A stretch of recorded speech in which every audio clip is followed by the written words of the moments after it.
حضرت انس بن مالک رضی اللہ تعالی آپ فرماتے ہیں مجھے وہ دن بھولتا ہی نہیں، میں بھلا سکتا ہی نہیں جس دن میرے نبی پاک مکے سے ہجرت کر کے مدینہ طیبہ تشریف لائے۔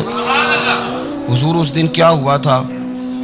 تو حضرت انس بن مالک فرماتے ہیں ساری بیبیاں چھتوں پہ چڑھ گئیں، ساری عورتیں اپنے اپنے کام میں مصروف ہوتی ہیں، کوئی کسی وجہ سے چھت پہ چڑھ جائے تو چڑھ جائے، ساری کٹھی تب بھی چڑھتی ہیں جب گلی میں کچھ اور ہو، جب کوئی انوکھی بات۔ ساری بیبیاں چھتوں پہ چڑھ گئیں، بچے درختوں کے ساتھ چمٹ گئے، اور فرماتے ہیں کہ 70 کے قریب لوگ حضور کی سواری کے آگے تھے اور باقی سینکڑوں کی تعداد سے سواری کے پیچھے تھے، اور فرماتے ہیں یہ الگ منظر تھا۔ اور یہ مسلم شریف میں نعرہ موجود ہے، مسلم شریف میں، یہ صحیح مسلم میں موجود ہے کہ جب حضور مدینے آ رہے تھے تو مدینے والے نعرہ لگاتے تھے یا محمدہ یا رسول اللہ، اور چلتے ہوئے لگا رہے تھے یا محمدہ یا رسول اللہ کا وہ نعرہ لگا رہے تھے۔ اور پھر حضرت انس بن مالک فرماتے ہیں یہ دو منظر یہ تھے، ایک تیسرا منظر بھی تھا۔ مدینہ شریف کے اندر کچھ قبیلے تھے، آج بھی ایسا ہونا نہیں چاہیے، یہ اسلام نہ صرف اس کو ناپسند کرتا ہے بلکہ اس کی تردید کرتا ہے۔ چھوٹی برادری بڑی برادری آج بھی تقسیم ہے، نہیں ہونی چاہیے۔ عرب کے اندر بھی تقسیم تھی، کچھ قبیلوں کو چھوٹا جانتے تھے، کچھ کو بڑا جانتے تھے۔ ایک قبیلہ تھا بڑا قبیلہ، بنو نجار کا، چودھریوں کا قبیلہ، سیٹھوں نوابوں کا قبیلہ، بڑے لوگوں کا قبیلہ۔ اس قبیلے کی بیٹیاں ایک کونے میں دف لے کے بیٹھ گئیں۔ نبی پاک صلی اللہ تعالی علیہ وآلہ وسلم کے غلاموں بات کو سمجھیں۔ ایک منظر یہ کہ عورتیں چھتوں پہ، آج ہم منع کریں گے کیونکہ یہ پردے کی آیتیں نازل ہونے سے پہلے کی بات ہے، اب آیتیں آ گئیں، اب ہم یہ اجازت نہیں دیتے۔ عورتیں چھتوں پہ چڑھ گئیں، مرد گلیوں میں نعرے لگانے لگے، اور بنو نجار قبیلے کی بیٹیاں چھوٹی بچیاں وہ ایک کونے میں دف لے کے بیٹھ گئیں اور وہ پڑھنے لگیں طلع البدر علینا۔ اب تو میلاد غریبوں میں رہ گیا ہے، ہمارے یہاں فیشن ہو گیا ہے، جب حالات خراب ہوتے ہیں تو لوگ برکت کے لیے میلاد کراتے ہیں، اور جب امیر ہو جاتے ہیں پھر انہیں میلاد کے جائز ہونے کی دلیل ہی کوئی نہیں ملتی، پھر وہ یہ فیشن ہے۔ بندہ تھوڑا سا پڑھ جائے نا دو چار چیزیں تو ہر چیز کو غلط کہنا اس کی طبیعت ہوتی، پھر یہ فیشن ہے کہ میری سوسائٹی نہیں ہو گئی، کتابیں نہیں ہو گئی، فرنیچر نیا ہو گیا، دوست نئے ہو گئے، تو مذہب وہی پرانا۔ وہ ہوئے کوئی ترقی کرنی چاہیے، وہ ترقی کرتے ہیں بیچارے، اور جن کی پیچھے 10 نسلیں اور 50 نسلیں میلاد مناتی آ رہی ہیں، اتنی دلیل کوئی نہیں ملی، سبحان اللہ۔ جن کی دادی وضو کر کے کھیر پکاتی تھی 11ویں کی، جب امیر ہو جاتے ہیں تو انہیں 11ویں پکانے کی دلیل ہی نہیں ملتی۔ اب آپ امیر ہو گئے میرے بھائی، آپ کا فیشن ہے، یہ طبیعت کا حصہ ہے۔ آپ چاہتے ہیں کہ میں وہ کام کروں جو درویش لوگ سادے لوگ نہیں کرتے، تم اپنے معاملات کو بچانے کے لیے نعرے لگاؤ تو تمہارے پاس ساری دلیلیں ہیں، لیکن یہ تمہارا نصیبہ ہے کہ تم جھوٹوں کے نعرے لگاتے ہو، لیکن یہ غریبوں کا نصیبہ ہے کہ میلاد والے رسول کا نعرہ لگا، یہ غریب کا حصہ ہے۔ لیکن وہ بنو نجار کی بچیاں غریب نہیں امیر گھرانے سے تھیں، انہوں نے جو بات کی اس کو حفیظ جلندری نے لکھا۔ مرحوم کہنے لگے کہ وہ ننھی بچیاں، چھوٹی بچیاں تھیں، کہتے وہ ننھی بچیاں وہاں بیٹھ کر دف بجاتی تھیں اور رسول پاک کی جانب اشارے کر کے گاتی تھیں، اور لوگوں سے کہتی تھیں کہ یہ کو ہمارا پیشہ نہیں دف بجانا، ہم تو چودھریوں کی بیٹیاں ہیں، ہم تو بڑے خاندان سے ہیں۔ وہ ننھی بچیاں جو بیٹھ کر وہاں دف بجاتی تھیں، رسول پاک کی جانب اشارے کر کے گاتی تھیں اور کہتی تھی ہم ہیں بچیاں نجار کے عالی گھرانے کی، خوشی ہے آمنہ کے لال کے تشریف لانے، ہمیں بڑی خوشی ہے آمنہ کے لال کے، خوشی ہے آمنہ کے لال کے، خوشی ہے آمنہ کے لال کے، ہمیں خوشی ہے آمنہ کے لال کے تشریف، خوشی ہے بس آمنہ کے لال کے تشریف۔ نبی پاک صلی اللہ تعالیٰ علیہ وآلہ وسلم سے امت کا جذباتی رشتہ ہے۔ یہ پہلے دن سے ہی ابو جہل کم منع کرتا تھا کسی مسلمان کو کہ خانہ کعبہ میں نماز نہ پڑھو، کہتا پڑھو۔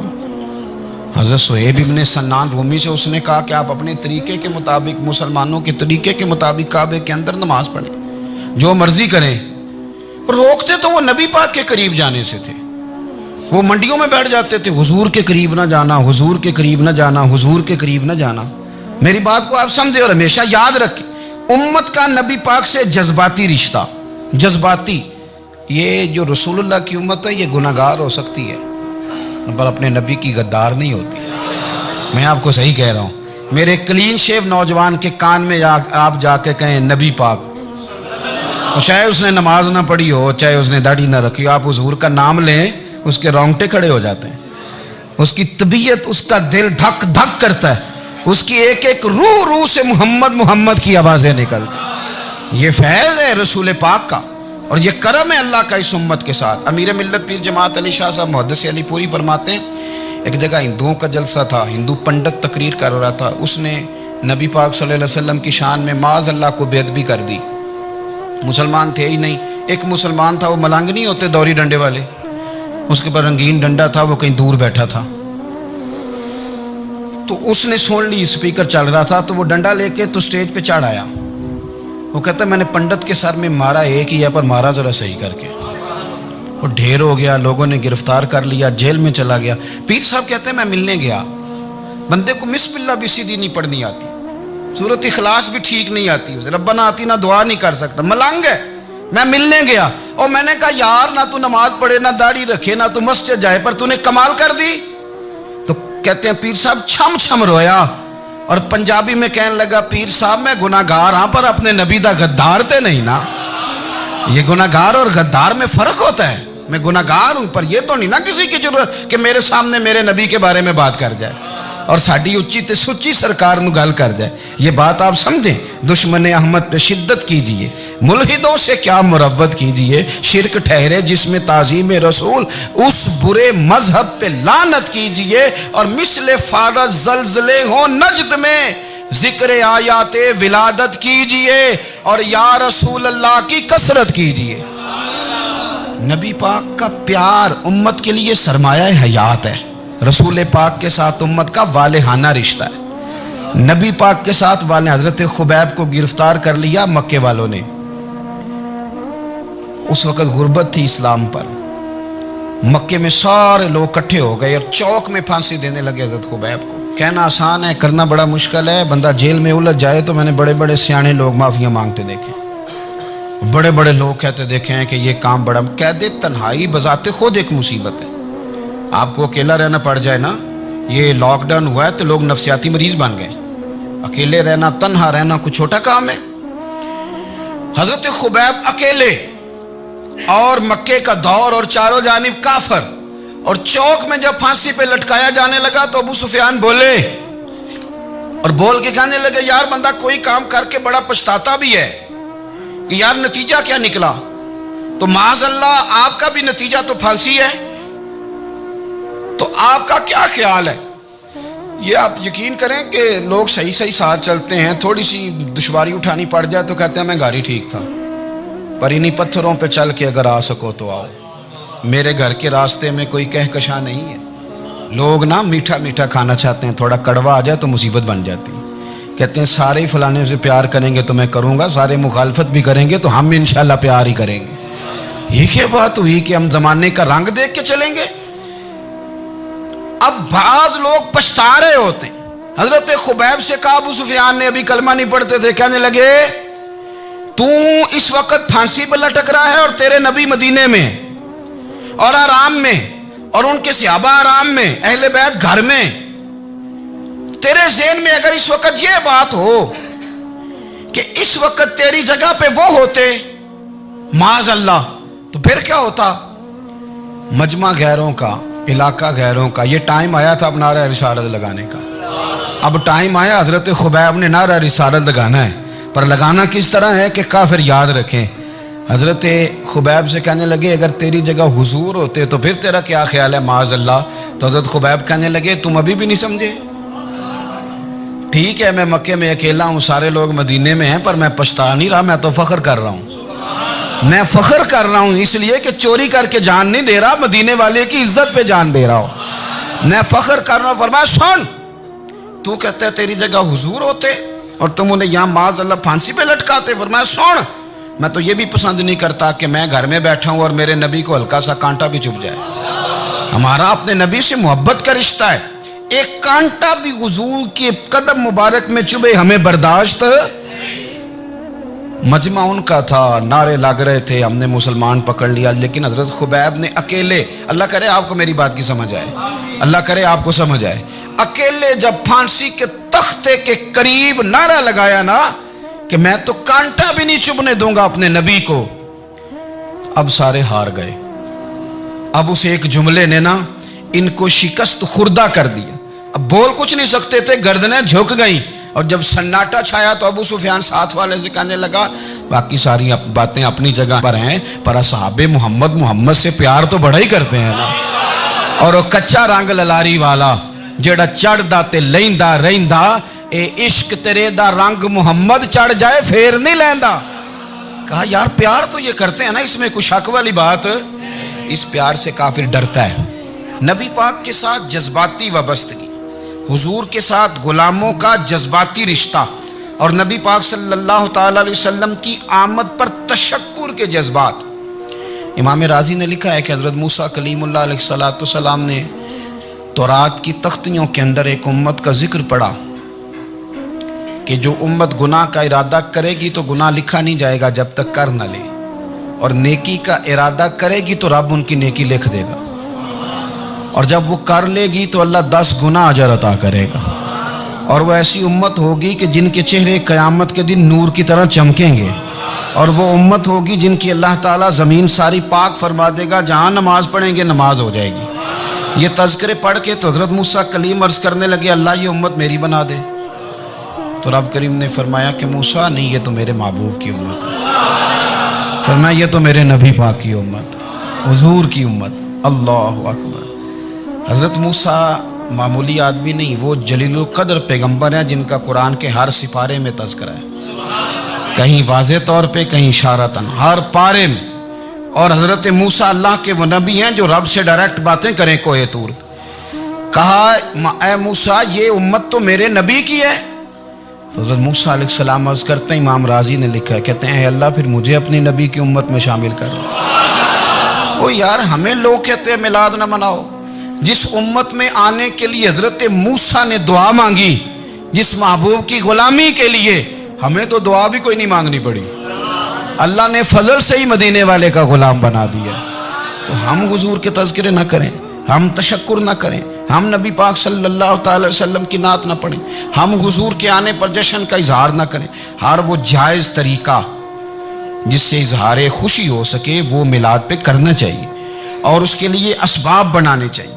امت کا ایک جذباتی انداز ہونا چاہیے نبی پاک کے ساتھ, ایک وارفتگی, ایک ذوق, ایک طبیعت کے اندر وجدان. نعرہ مطلب اس طرح نہ ہو کہ بس چل رہا ہے کام. میں نہیں ہوں قائل, میں کہتا ہوں پہلے تو کوئی لگائے نا, اور پھر نعرہ جب لگتا تھا نا تو مسلمانوں کے یہاں نعرہ لگتا تھا تو بڑے بڑے لوگ کانپ جاتے تھے. صوفیاء نے لکھا ہے کہ حضرت عمر نے جب کلمہ پڑھا نا تو 39 بندے کلمہ پڑھتے تھے.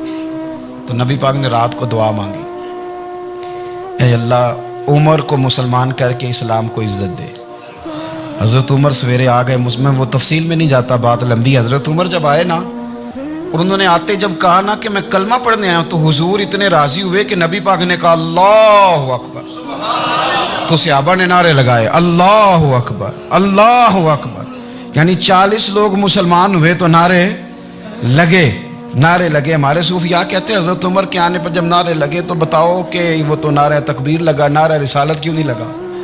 تو کہتے ہیں گویا ہمیں حضور نے یہ سمجھایا ہے, حضور کے اشاروں نے سمجھایا ہے کہ میں اب اپنے نعرے خود تو نہیں نہ لگاؤں گا, میں نے تو اللہ اکبر کہہ دیا, عمر آ گیا ہے میرے نعرے لگاتا رہے گا, نعرے لگیں گے. حضرت عمر نے پہلے دن ہی کہا کہ حضور آپ سچے رسول ہیں تو چھپ چھپ کے نماز کیوں پڑھیں. شروع ہو گئے نعرے, حضور آپ سچے ہیں تو چھپ چھپ کے نماز کا کیا معنی ہو؟ تو حضور نے فرمایا تیرا کیا ارادہ؟ عرض کی حضور سارے نہیں, ایک میں ایک امیر حمزہ, ایک لائن کے آگے وہ لگ جائے, ایک کے آگے میں لگ جاؤں, اور باقی مسلمان جتنے ہیں کل 40 تھے, پیچھے 18 19 بچیں گے, تو ایک لائن میں وہ ہو جائیں, ایک میں آگے, ایک میں امیر حمزہ ہو, ایک میں ہوں, تو دیکھ لیتے ہیں یہ ہمیں نماز کیسے نہیں پڑھنے دیتے. ہاں دیکھ لیتے ہیں, آئے نا میدان میں, ادھر آ ستمگر ہنر آزمائیں تو تیر آزما ہم جگر آزمائیں, اور غلامان محمد جان دینے سے نہیں ڈرتے, یہ سر کٹ جائے یہاں رہ جائے کچھ پرواہ نہیں کرتے. فرمایا بھی پتہ چل جاتا ہے نا. ایک لائن میں حضرت امیر حمزہ ہو گئے, ایک میں حضرت عمر ہو گئے. پہلے یہ مارتے تھے جو حرم شریف میں مسلمانوں کے طریقے پہ نماز پڑھتا تھا. یہ جلوسوں کی بڑی برکت ہے, اندر بیٹھے رہے نا چپ کر کے, نکل جائیں تو پتہ کچھ بھی نہیں چلتا. جب نکلتے ہیں لوگ کہتے ہیں جلوس کیا معنی ہے, تو میں بتاتا ہوں نا جلوس کا معنی کیا ہے. حضرت عمر نے باہر نکلے 2 لائنوں کا جلوس, لمبا بھی کوئی نہیں, بندے بھی 40. اور جناب فاروق اعظم باہر نکلے تو عمر کا نعرہ, عمر کا. حضرت عمر نے یوں کر کے آستینیں بازو کی چڑھا لی اور اپنے گلے میں جو ان کے رومال تھا نا اس کو یوں سینے پہ باندھا, اور اس ہاتھ میں تلوار تھی تو یوں کر کے باہر لہرائی. کہنے لگے او مکے کے کافرو ادھر آؤ میرے سامنے. جس نے اپنی بیوی بیوہ کرانی ہو, جس نے بچے یتیم کرانے ہوں, وہ آئے میدان میں. مصطفیٰ کے غلام آج سڑکوں پہ نکل آئے, آئے میدان میں ہمارے سامنے ہمارا مقابلہ کرے. آئے نا میدان میں, ہم نکلے ہیں. اب ہم یہاں کعبے میں اعلانیہ نماز پڑھیں گے, ہم پڑھیں گے. طاقت ہے تو آؤ نا ہمارا مقابلہ کرو, آؤ. کفر بذات خود بہت بڑا جھوٹ ہے, اور جھوٹ کے پیر بس 2 بندے نکلے تلواریں لے کے آگے آگے. تو پھر حضرت عمر نے اعلانیہ نماز پڑھوائی خانہ کعبہ. تو میرے بھائی رسول اللہ صلی اللہ علیہ وسلم کے غلام تو جب نعرہ لگاتے تھے تو ہو ہی کمال جاتا تھا. پھر بریلی کے امام بولے, کہنے لگے پیش حق مجدہ شفاعت کا سناتے جائیں. حضور قیامت کے دن آگے آگے نا, ہمارے آگے آگے خوشخبری دیں گے, کہیں گے تم فکر نہ کرو, آ جاؤ میں تمہیں بخشواتا ہوں, میں تمہاری سفارش, آ جاؤ پیچھے پیچھے. حضور نہ پیش حق مجدہ شفاعت کا سناتے جائیں گے. یقین کریں بریلی کے امام کو بھی بڑا ہی رنگ آتا ہے بیان کرنے کا. کہنے لگے آپ روتے جائیں گے. اللہ کو منانا ہے نا حضور نے. کہتے ہیں پیش حق مجدہ شفاعت کا سناتے جائیں گے, آپ روتے جائیں گے, پر ہم کو ہنساتے جائیں گے. باغ جنت میں محمد مسکراتے جائیں گے, پھول رحمت کے گریں گے, ہم اٹھاتے جائیں گے. اور حشر میں ہوگا ہمارا داخلہ اس شان سے, ہم یا رسول اللہ کا نعرہ لگاتے جائیں.